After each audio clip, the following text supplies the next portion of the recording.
Welcome back. New developments this morning on a story that we've covered closely here on Sunday Morning Futures all year regarding Justice Department official Bruce Ohr. Newly obtained documents show Ohr had contact with Christopher Steele, who's the author of the dossier, during the 2016 presidential election. As you know, Steele is the author of that salacious and unverified dossier, partly funded by the Democrats and the Clinton campaign. In a week where President Trump had already yanked the security clearance of former CIA Director John Brennan, he hinted that Ohr could be next. I think Bruce Ohr is a disgrace. I suspect I'll be taking it away very quickly. I think that Bruce Ohr is a disgrace with his wife Nellie. For him to be in the Justice Department and to be doing what he did, that is a disgrace.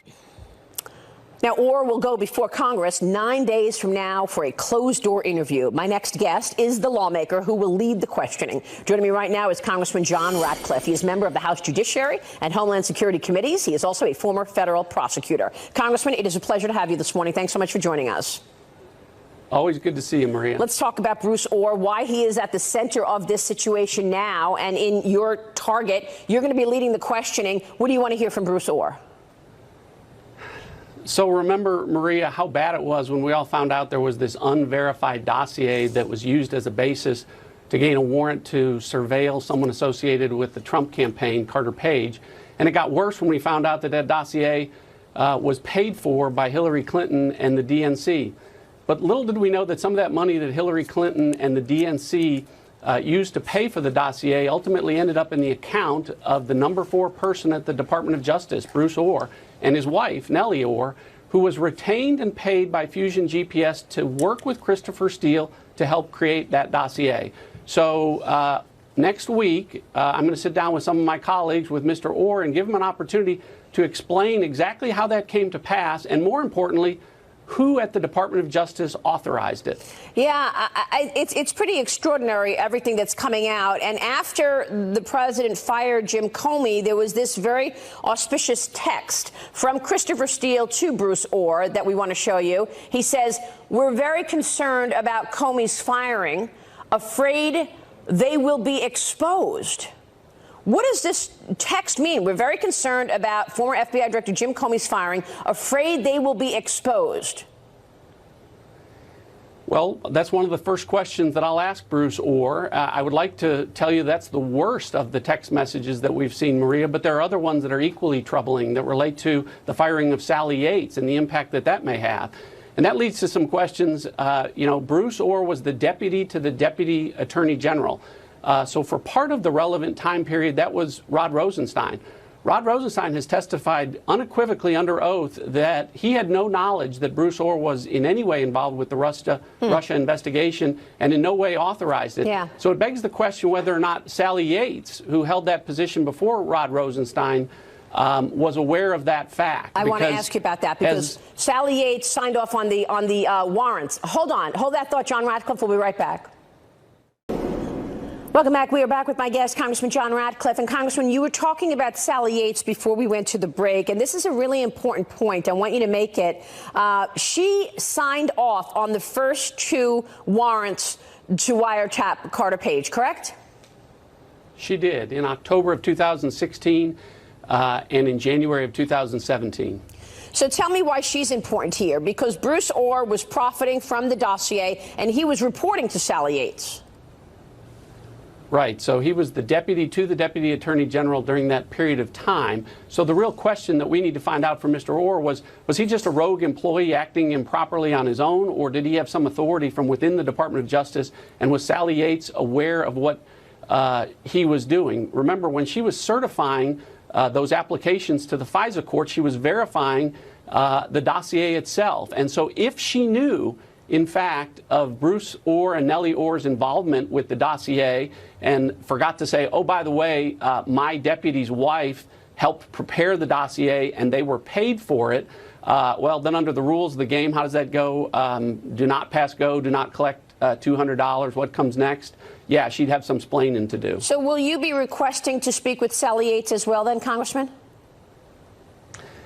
Yeah, I think that after we work through current Department of Justice employees like Bruce Ohr, we'll get to those folks like Sally Yates and Jim Comey and Loretta Lynch that are no longer at the Department of Justice or the FBI, and we'll be requesting that they appear either voluntarily or involuntarily by subpoena, if necessary. Because there's been a lot of documents and testimony that has come out since the last time they testified under oath before Congress that calls into question some of that prior testimony. So just to be clear, you will request, or you are requesting, that Jim Comey and Loretta Lynch come back to Congress to testify? Yeah, that would be done through Chairman Gowdy and Chairman Goodlatte, but I know that those conversations are taking place. I know those requests have been made. And again, whether or not they decide to appear voluntarily or are compelled to appear involuntarily, I don't know the answer to that. We can compel them to appear. We can't compel them to testify because, like any other witness, they would have a Fifth Amendment right against self-incrimination should they choose to exercise that. So how far up the chain do you believe this goes? I mean, was this directed by Loretta Lynch, by Barack Obama, in terms of coming up with a Trump narrative that he had something to do with Russia? Well, those are the questions that we're asking. Those are the answers that we're still trying to find out. And Maria, you know, you don't have to hit rewind and go back very far to remember when the Democrats were saying, how dare Republicans criticize folks like Bruce Ohr and Andy McCabe and Peter Strzok, who are outstanding career officials who have done nothing wrong. And now investigations and firings and demotions, and in one case, criminal referrals later, we're hearing crickets from the Democrats. Well, because we're finding out, unfortunately. Yeah, let's look at that, because you've got Andrew McCabe fired for misconduct, criminally referred. Jim Comey fired, under investigation. Sally Yates fired. Peter Strzok fired, under investigation. Bruce Ohr demoted, under investigation. It's no coincidence that all of these people have been fired at the Department of Justice and the FBI, and this is just the top level. There are many, many more. Yeah, unfortunately, you know, a lot of my Republican colleagues know that as a former U.S. attorney, they think that I'm the last person on Capitol Hill to believe that the FBI and the Department of Justice aren't doing the right things for the right reasons. But with respect to these Department of Justice and FBI officials during the Obama administration, color me convinced that there was misconduct here, and it's been reflected in those firings and demotions and criminal referrals that you just referenced, Maria. Should the president be revoking more security clearance? Of course, John Brennan is out this morning trashing the president again, saying he's going to sue, and he doesn't want anybody else's security clearance to be revoked. Your thoughts on John Brennan losing his security clearance? Well, I don't think you take a blanket approach to this policy. I like the policy of extending clearances to former intelligence and law enforcement officials for the purpose of being able to provide advice and counsel to their successors, successive administrations, including the president.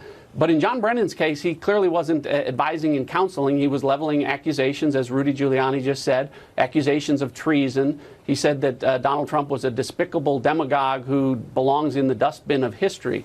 So I agree with the privilege. I also agree with revoking the privilege when it's been abused. So in John Brennan's case, I think it's appropriate. And with respect to some of the other people under consideration, I will tell you, Maria, I think it's entirely appropriate when someone at the Department of Justice or the FBI or in our intelligence community is under investigation or has been criminally referred or has been fired or demoted because of misconduct, that you revoke their security clearances. Why would you give them access to national security information under those circumstances? So would you expect others then to see their security clearance go away, like a Sally Yates? I would expect them to work carefully, again, not as a blanket approach. But, you know, the argument on the other side is that somehow by John Brennan and others that this is an effort to stifle free speech. That's absolutely absurd, Maria. John Brennan has just as much free speech without security clearances as he had with security clearances. He's going to continue to say terrible things about the president, and so will anyone else that wants to, that doesn't have security clearances. So they're mixing apples and oranges here. Well, it's interesting because what was the effort in July of 2016 to stop Donald Trump from becoming president? I mean, so they just completely forget what has just taken place in terms of the FBI, the DOJ, the DNC, the Clinton camp colluding together to try to stop who America voted for. Right. Well, I think it goes back to a point that you made earlier, Maria. It's just because it's about Donald Trump, and the ends justifies the means. And in the Obama Justice Department and at the FBI, at the end of the day, I think that was the policy that dictated a lot of these decisions and why they were willing to violate or suspend FBI and department policies to get to a place that they wanted to investigate Donald Trump, someone who they didn't think should be president, would be president, and once he became president, they didn't want him to continue in that role. Right. All right, we will leave it there. Congressman, it's always a pleasure to see you. Thanks so much. You bet. Congressman John Ratcliffe joining us. Up next, Judicial Watch President Tom Fitton is here. Welcome back. Conservative watchdog group Judicial Watch is suing the Department of Justice for access to communications related to the unverified anti-Trump dossier. This as the group also uncovers new classified emails sent and received on Hillary Clinton's private email server during her time as Secretary of State. Joining me right now is the president of Judicial Watch, Tom Fitton. Tom, it's good to have you on the program this morning. Thanks so much for joining us. You're welcome. Thank you. Tell us about the lawsuit. What are you trying to get? Well, the latest lawsuit's about John Brennan. According to some liberal reporters who wrote a book late last year or earlier this year, he talked to Harry Reid about the dossier shortly before the election. Harry Reid, the former leading Democrat in the Senate, came away with a distinct impression that Mr. Brennan wanted that dossier out in the public. So Mr. Reid, being the partisan he did, dutifully wrote a letter that became quickly public. And so the leak happened. So we've asked about communications that the CIA and Brennan had with Reid about this dossier. And, of course, we've gotten a stone wall. We're, as usual, in federal court over it. Well, you've also been able to unearth a lot of documents. Good for you, and congratulations on what you've been able to get, because so many of us would not know half of what took place had you not been pushing. Now, the president tweeted this morning. He says this: no collusion, no obstruction except by crooked Hillary and the Democrats. All of the resignations and corruption, yet heavily conflicted Bob Mueller refuses to even look in that direction. What about the Brennan, Comey, McCabe, Strzok lies to Congress or crooked emails? Tom, let me ask you about this, because you have unearthed documents that were on Hillary Clinton's server. Why is that important? Well, the government or the State Department is giving us records about every month from the Clinton email system that was recovered by the FBI. These are emails that she tried to delete or otherwise hide from the American people. So this is new material. And it includes classified information. The latest batch, we've had previous batches of classified info. We have 5 new classified emails about Northern Ireland, the Middle East, Kyrgyzstan. And to me, it demonstrates the corruption at the Justice Department currently that is going full bore against President Trump with really no evidence, while ignoring all of these in-your-face national security crimes and other crimes by Hillary Clinton and her colleagues. Yeah, I mean, can Robert Mueller ignore this while he's doing an investigation with the mandate of looking for collusion? You know, the only person who got money directly from Russia, as far as I could tell, involved in who were running for office in 2016 was Hillary Clinton. She and her husband made a speech in Russia for $500,000 to affirm that was a front for the Russians in Uranium One. They reportedly received millions as part of an effort to get a good result on that Uranium One decision. And of course, she hires this cutout Fusion GPS, who was using supposedly Russian intelligence sources to launder information into the FBI and DOJ. Think about this, Maria. Peter Strzok, who's investigating Hillary Clinton's email abuses, at the same time is working with Hillary Clinton's campaign apparatus to try to take out President Trump, or then candidate Trump. Outrageous conflict. And Mueller is conflicted himself because he's using all this material created by Strzok, by Orr, by Steele, by the Clinton DNC dossier. We haven't even gotten into the Spygate, where the FBI/CIA was sending informants targeting the Trump campaign right. to try to dig up dirt. Yeah, they were sending informants in well before the launch of the investigation, which was July 31 of 2016. But they were informants trying to taunt Trump campaign people way before that. You know, I mean, we were just talking with John Ratcliffe, and there's no surprise or no coincidence that all of the top leadership, or a significant amount of the top leadership at the FBI and the DOJ, has been fired. Let's go through this. I mean, you've got Andrew McCabe fired for misconduct, criminally referred. You've got Jim Comey fired, under investigation. Sally Yates fired. Peter Strzok fired and now under investigation. Bruce Ohr demoted, under investigation. Right. 3 of the 5 people, we received the FISA warrant applications through another FOIA lawsuit. 3 of the 5 people who signed off on those applications have been fired for misconduct. 2 of them remain. Rod Rosenstein, who signed on, presumably for Mr. Mueller, his warrant application that Rosenstein signed on for was in June of 2017. So this is in the middle of the Mueller operation. So these compromised documents, these compromised investigative techniques, the FISA warrant, is benefiting the Mueller operation. This is what I want to focus on, because we're talking about what went on during the Obama administration into the beginning of the Trump administration. But all of this is part of Mueller's ball of wax. He needs to be held accountable. And I'd like to see Mr. Mueller on the list of witnesses for Congress. Why isn't he being brought in and asked about how he was hired, the scope of his work, how he administers his office, why he can't find any Republicans to hire? What was he doing with Peter Strzok that he let him out and then hid that information about the purpose, the reason for kicking him off his team for 4 months? Yeah. All really good questions, Tom. I know you'll be covering it, and we'll be following your work. Great to have you on the program today. Thanks so much, Tom. You're welcome. Tom Fitton joining us there. President Trump reacting to claims by conservatives that social media is censoring them. Our panel is up next. Candace Owens and Ed Rollins will weigh in. Plus, a check on the pulse of the midterms. Less than 80 days away now. We're looking at across social media platforms. The president weighing in on this today, tweeting this weekend. Social media is totally discriminating against Republicans' conservative voices, speaking loudly and clearly for the Trump administration. We won't let that happen. They are closing down the opinions of many people on the right, while at the same time doing nothing to others. Joining us right now to talk more about that is Candace Owens. She is Director of Urban Engagement at Turning Point USA, along with Ed Rollins here in the studio, former White House advisor to President Reagan and Fox News contributor. Great to see you both. Thank you. Thank you so much for joining us. So, Candace, let me kick this off with you, because you've actually been a victim of this. You were kicked off Facebook and Twitter. I was. In the last 2 weeks, I've had suspensions from both of those platforms. And this is a really important issue. I cannot stress this enough to everybody that is conservative and everybody that supports Trump, especially those that support Trump.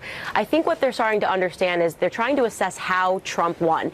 And really, he ran an aggressive social media campaign. And they see that people that were able to impact, they lost control because so many voices popped up and they no longer had to rely on just CNN, MSNBC, or Fox. There were all of these social media stars that were coming out and speaking on behalf of him that had a major impact, and now those voices are getting silenced. So you think he won the social media war then?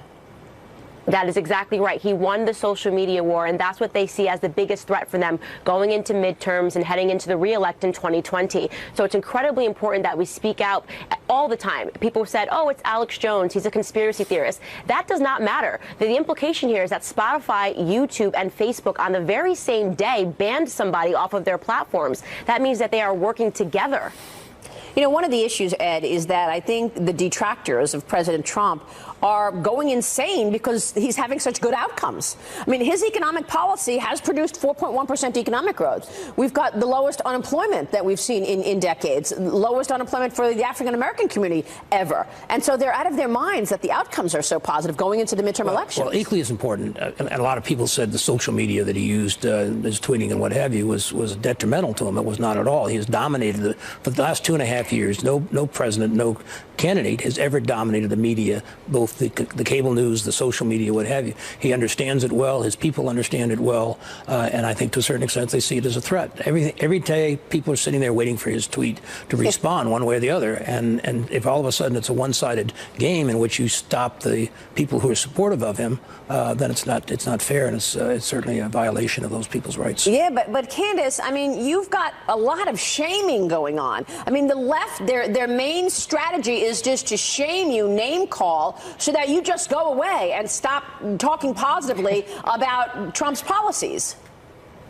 That's correct. But look, that's actually hurting them. That's actually detrimental to them. It's nonsensical at this point. Think about the fact they call me a white supremacist. I'm African American, and I speak vocally in support of Trump, and they say that I'm a white supremacist. It's hurting them because it's starting to look like they have nothing left, and they've called everybody everything. Listen, there's nothing much more that they could stick on Trump, and he rose above it each and every time. So the name calling is desperate. It's an effort that won't work for them. Well, it's interesting because Rasmussen says that black voter support for the president nearly doubled.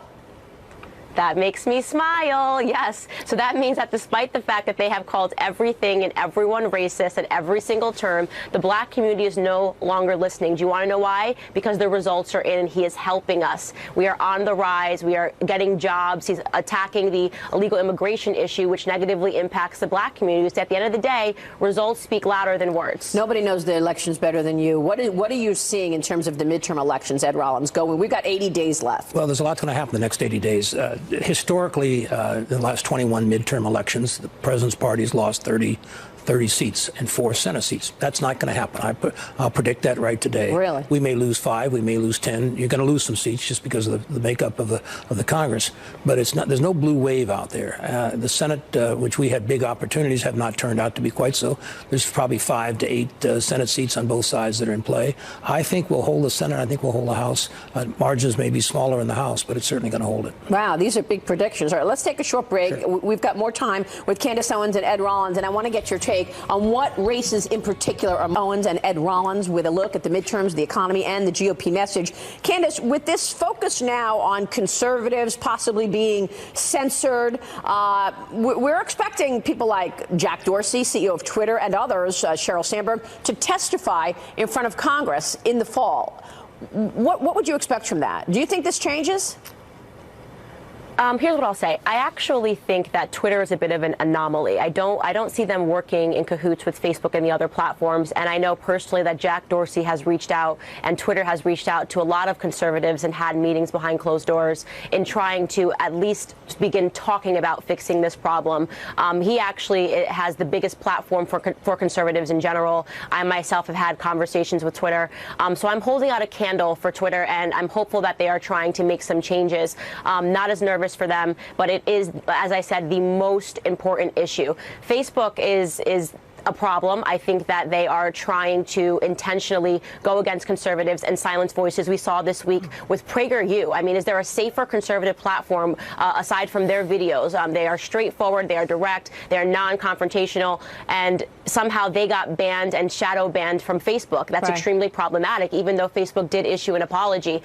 So that's really going to be what to watch, is what happens here with Facebook and, of course, YouTube, which is outright banning conservative platforms. Whether it's the banning of conservative platforms, Ed Rollins, or this FBI, Department of Justice investigation by Congress of their behavior during the 2016 election, is that part of what changed going into the midterms? Oh, sure, there's no question about it. I mean, first of all, Facebook was totally misused by the Russians. There's no question about that. That's what they ought to be cleaning up, not ordinary citizens that have a different point of view. It's a powerful vehicle, and people now realize it's a powerful vehicle. These issues are complicated, and I think the country today basically sees a real polarization. They like what Trump's doing on the economic issues and what have you. The rest of it is a lot of background noise, and they don't quite understand who's right or who's wrong. But I think at this point in time, he has managed to hold his base, and his base is going to be very important in these midterms. So you think there won't be a blue wave? I would predict at this point in time, and I've been doing this for 50 years, I don't predict. There's no blue wave. There'll be some seats that'll be lost, just as there ordinary is, but that's mainly about the retirements. We have too many retirements and in some of these open seats. But you're not going to, and it's all over the country. It'll be a couple seats in California, a couple seats here, a couple seats there, in which you're not going to, this is not a national election. This is a person-by-person election. So you think they hold the majority? I think Republicans hold a majority in both the House and the Senate. I think the missed opportunity is we had plenty of chances to pick up some Senate seats. We may pick up 2 or 3. We should have picked up 10. Candace, real quick on this FBI investigation. We're covering all of the ins and outs. Now, Bruce Ohr, the center of this. How does that play into all of this? What's your take on what took place during the 2016 election? Look, everything that took place during the 2016 election is problematic, and it's something that needs to be addressed. And as we're also watching this Paul Manafort trial play out and seeing that they really had nothing, what Robert Mueller is banking on is absolutely nothing. They are just trying to take down Trump. And this goes back to why midterms is so important for Republicans to present a united front, because we understand that the enemy is on the left, that they are doing everything that they can to disrupt this presidency. And I have no doubt that if they do win in the midterms, which I don't think they will, that they are going to be advocating for having this president removed. Yes. Yeah, the midterms could not be more important right now, real quick. It's probably the most important in my lifetime. Yeah. All right. Ed Rollins, Candace Owens, great to see you both. Thank you so much. Great conversation, great panel. That'll do it for us on Sunday Morning Futures. Thanks so much for joining me. I'm Maria Bartiromo. I'll be back tomorrow morning on the Fox Business Network on Mornings with Maria from 6 to 9 a.m. Eastern. I hope you'll join us. We got a big show planned tomorrow morning. Join us on Fox Business. First, though, Fox News continues with Howie Kurtz right after this short break. Have a great Sunday, everybody. Los Angeles this Sunday, the media give Omarosa a massive platform for her trash Trump book. The president hits her with a hail of insults, and her allegations, proven and unproven, dominate the news. Why are people supposed to pay attention to what you're saying now when you're the kind of person who would be taping campaign press conference or phone calls in the middle of the campaign? Yes, I'm the kind of person who covers her own back. I'm just curious. How did you tape him? The Situation Room is one of the most secure places in the White House. You're supposed to leave your phone. It's the honor system. You're supposed to leave your devices at the door. Did you carry a phone, a recording device? How did you do it? I'll just leave that to your imagination. I will say this, well, that it's unacceptable. I'm not being coy. Are the anchors being tough enough on the White House turncoat or embracing her denunciations of the man who made her famous? And while Omarosa has been playing her secretly recorded tapes on television shows, she also claims there's an apprentice tape with Trump using the N-word. If we would be insane if we kept questioning and saying this is a matter of opinion of whether he's a racist or not. No, it's not. I think that if you found the tape of him using the N-word, it might actually increase his support among the people who support him. Well, I think the media and Omarosa are perfect for each other. They both have very little credibility. They're both flip-floppers, and they both hate President Trump. But why are journalists giving so much attention to a supposed tape that may not even exist? A media explosion as Trump revokes the security clearance of one of his harshest critics, John Brennan, especially on MSNBC, where the former CIA chief is a contributor. The pundits call it petty. Are they right? More than 400 newspapers join in denouncing President Trump on the same day. Doesn't that seem like, to use the media's favorite word, collusion? Our guests include Ben Shapiro, who sparked a furor by offering Alexandria Ocasio-Cortez, the Democratic Socialist candidate, $10,000 to debate him. Plus, the president declares social media outlets are censoring conservatives, but says that may be impossible to fix. Is that true? I'm Howard Kurtz, and this is Media Buzz.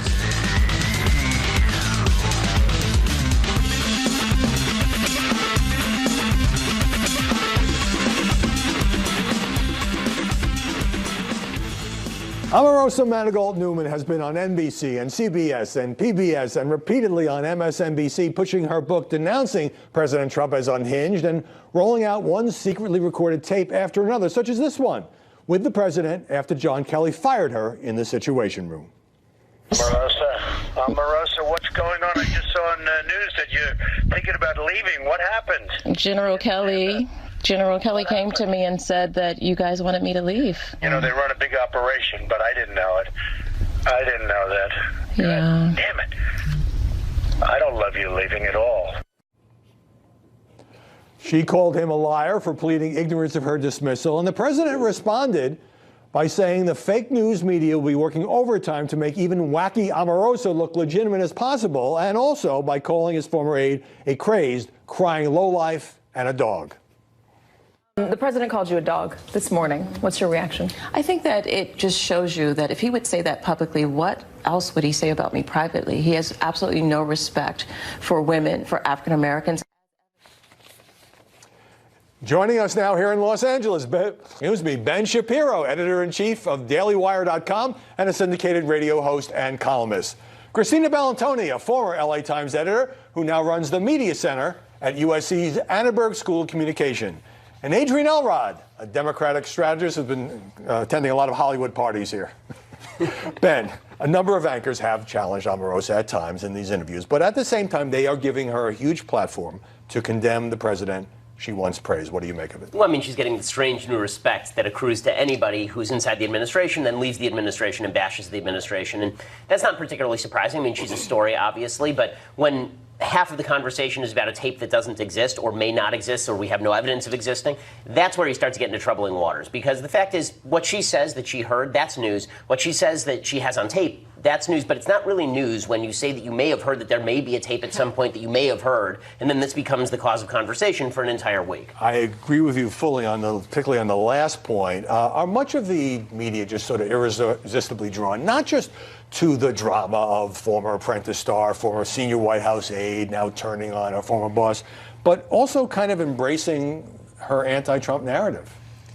I mean, that's part of it, right? But if anybody thinks it's surprising that Omarosa is getting attention, wasn't paying attention in 2004 when she was on the very first season of The Apprentice. This is someone who... But that was a reality show. Sure, and she's got first name only status. It became a huge headline when she joined the White House to begin with. So, of course, this is going to continue to draw up headlines. The president is feeding into that as well. So this is one of the things she knows how to do. She knows how to be provocative. She knows how to command attention. And she's even had a very orchestrated rollout of, well, here's this tape I'm going to play on this show, and here's this tape that I'm going to play on this show. And she's, in command of this, and she's trying to sell books. I think we need to be frank that this is partly a commercial enterprise. I'm going to guess that she's being successful at that. A highly orchestrated rollout. And just this morning on MSNBC, she said, I believe Trump wants to start a race war. But to what extent, Adrian, has Trump's fuselage of insults against her, particularly the dog, the crazy and the wacky and all that, have they kind of boosted this story into the stratosphere, whereas otherwise it might have run out of gas after 2 or 3 days? Yeah, of course, and I think maybe that's what President Trump is trying to do, right? He's trying to give more attention to well, I think he's trying to discredit her, and he's doing that in a very demeaning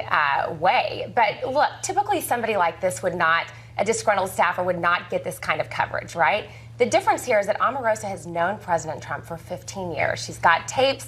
Is a drip, drip, drip. Let's not forget when John Podesta's emails during the 2016 campaign were being released every day. That was such a media spectacle, right? The media was covering it like it was breaking news every single day. I'm not saying it shouldn't be covered. This is not too dissimilar. It's a big story. The question is, why is it such a big story, and why is she able to Because she has tapes, emails, and evidence, text messages that she's willing to drip, drip, drip out. Well, Ben, when journalists say, they have her on, they say, well, why did you say such great things about him all those years? And she says, oh, I was complicit. I had a blind spot, but now I'm seeing the light. Do you think she's how magical? Funny how that works, right? As soon as she's fired, then she finally realizes that she had a blind spot. But although she's kind of getting a pass on that. Of course she is. It's kind of a stock answer. Of course. I mean, look, the media are treating her with a great deal of respect when this is a woman who's been fired more often than an M4 in Anbar province, right? I mean, she was fired twice by the Clinton administration, 3 times on The Apprentice, and now once by Trump. And undoubtedly, if she says something nice about him, he'll hire her back and then fire her again. So, I don't think that we've seen the last of her. But there could be a season 4, season 6. Well, I mean, season 3 of Trump is awesome, and the writers of the season are fantastic. But I think that her guest starring appearance will not end here. She'll probably come back in a couple of seasons. And not every single journalist is saying she's great and here's her platform. I mean, April Ryan has been very prominently talking about her, saying, like, don't use my name in all of this because, I've done some serious reporting on this matter. Right. But, these tapes, and look, if she has actual tapes, and that's clearly news, and she has dribbled them out in very strategic fashion. But I haven't seen many question, well, the tapes are very selective. Are they being run together? Are they being edited? Is this her best stuff? I mean, really? Yeah. Like, the tapes that we've seen are her being fired and then Lara Trump offering her money to join the campaign. Which she describes as hush money. Okay, well, you can describe it however you want, but it's Lara Trump. It's not even one of the famous Trumps. Well, usually if you leave an administration, you join a campaign, it's kind of expected that you're not going to say terrible things about the potential candidate. Generally, I mean, what we don't know about whatever tapes may or may not exist. We have to think about it. We all work in television, and we know that the cameras are always on, the microphones are always on. Yeah. We've seen Bill O'Reilly get caught in, unflattering moments because somebody saved that footage. I mean, it is entirely possible that there are things out there that make everyone look incredibly, put everybody in an incredibly unflattering light. What about Ben's point, Adrian, that the one tape that is getting the most attention is the one tape that we have no idea whether it exists, and it's basically a lot of speculation. And she's even given conflicting accounts of whether she heard it and someone else heard it and told her, but some people have denied that. The alleged N-word tape, which if it comes out, then it's a huge story. But right now, nobody's got any evidence of it. Right, and I think I think there are plenty of people in the media who do want to keep this going because it is good for television. It is, again, a disgruntled staffer who has known President Trump for a long time is coming out and making these allegations. But I do agree. I mean, eventually this tape has either got to come out or we need to stop talking about it and giving it the oxygen that she's trying to So we have a rare consensus on that. Right. Yeah. So does anyone care that she's a turncoat, or is that just sort of help the reality TV style storyline? I mean, I thought that was actually her WWE role here, was to be the turncoat. I mean, she's the heel. She's doing the turn. So that's not any shock. But what is kind of surprising, I wouldn't say surprising, but what is, I guess, predictably annoying is that so many members of the media are willing to drive a race narrative from everything that she is saying. So President Trump, for example, when he says dog, and everybody goes, well, that's a racial thing because he says dog. President Trump has called legitimately half the United States dog. Okay, right? He called Kristen Stewart in her relation with Robert Patterson, Doug. Right? This is his thing. He just says it all the time. And the media, because they are trying to drive the narrative that maybe the N-word tape is real and he's actually a racist, they're going to pick on that particular comment. Listen, is it bad he says that stuff? Call a woman a dog. I mean, that's pretty bad. Yes. Are we surprised? None of it is shocking in the President Trump sphere. This is exactly correct. Has anybody's opinion of Trump shifted like an iota in any of this? Okay, well, I would just say that canine allusions aside, alleged, supposed, purported N-word tape aside, she was the highest-ranking African-American in the White House, and she's now saying she thinks he's a racist, and that we can debate his policy toward minorities, yes, right. But that part you can't completely take away. Let me move on to stories getting all kind of attention in the last 24 hours. New York Times reporting, citing a dozen unnamed sources, that White House counsel Don McGahn, so he's the lawyer for the president in the White House, spent about 30 hours talking to Bob Mueller's prosecutors during this Russia probe, and providing invaluable information, according to the paper, ranging from why Jim Comey was fired to Trump's attacks on Jeff Sessions and all of that. Trump tweeted that he allowed this testimony, interviews I should say, and this is a fake story suggesting, to use a Nixon reference, that McGahn is a John Dean type rat. What'd you make of the story and the president's response? Well, I mean, I think that we don't know, obviously, what McGahn actually had to say. And the truth is that any charges of obstruction would have to be so narrowly drawn. Just as a lawyer, it's very difficult to prove obstruction against the President of the United States when he hasn't actually fired Robert Mueller, when there's actually been no allegation that he has actually stopped the investigation from moving forward in any particular direction. But does this story move the ball forward? I don't think so in a real way, because I think that if Trump were to then go around and fire McGahn, for example, or if he were to fire Mueller, then that changes the story dramatically. Otherwise, this just looks like another member of the Trump administration who's spoken with investigators. I know half a dozen Trump members of the administration who've spoken with investigators. When you read that story, the New York Times, obviously, because of its size and stature, is an incredibly careful organization. When you read the way that sourcing read, it was very careful, it was very detailed and nuanced. It doesn't really matter what's going to end up being the result of the Mueller investigation. Speaking of the sourcing, and by the way, Rudy Giuliani last night told Judge Jeanine the Mueller team is panicking, pointing to this story. They know they don't have a case. But my informed speculation is this came from the McGahn side, and here's why. There's a key sentence here that says McGahn, I'm quoting now, feared Mr. Trump was setting him up to take the blame for any possible illegal acts of obstruction, according to people close to him. Right. That doesn't sound like a prosecutorial leak. It sure doesn't. Let me read you just a few of the half dozen tweets from the president this morning, Adrian. Mueller makes Joe McCarthy look like a baby. Media even worse. Some media members, he says, called him, the president, to complain and apologize about the story. Presumably these were allies of the president. He took a shot at the disgusting new board member at the New York Times. This is the editorial writer, Sarah Jung, who has a history of racist tweets. And he took an aim at the two reporters and the Times, who wrote the story. The Times is defending the two Pulitzer Prize winners, Maggie Haberman and Mike Schmidt. Yeah, who he's talked to at numerous stages. Yes, he both of them have gotten interviews, yeah. Exactly. I mean, Maggie Haberman is one of the best in the business, as we all know, and she's also somebody that President Trump is constantly seeking approval of. Right. But he is taking the story seriously because he's repeatedly trying to knock it down. Right. And look, I think the point that is important to make here is whether or not he granted Don McGahn the ability to speak to Mueller. The fact that Don McGahn, the White House counsel, is speaking to Mueller. That is what is so newsworthy about this. The president says it's with his permission. All right, let me get a break. When we come back, the media ripping the president for yanking John Brennan's security clearance, and he hits back along with the rest of MSNBC. Plus, President Trump castigating the New York Times, not only for this story, but for the story about having to do with John Brennan. We'll have all of that coming up in just a moment.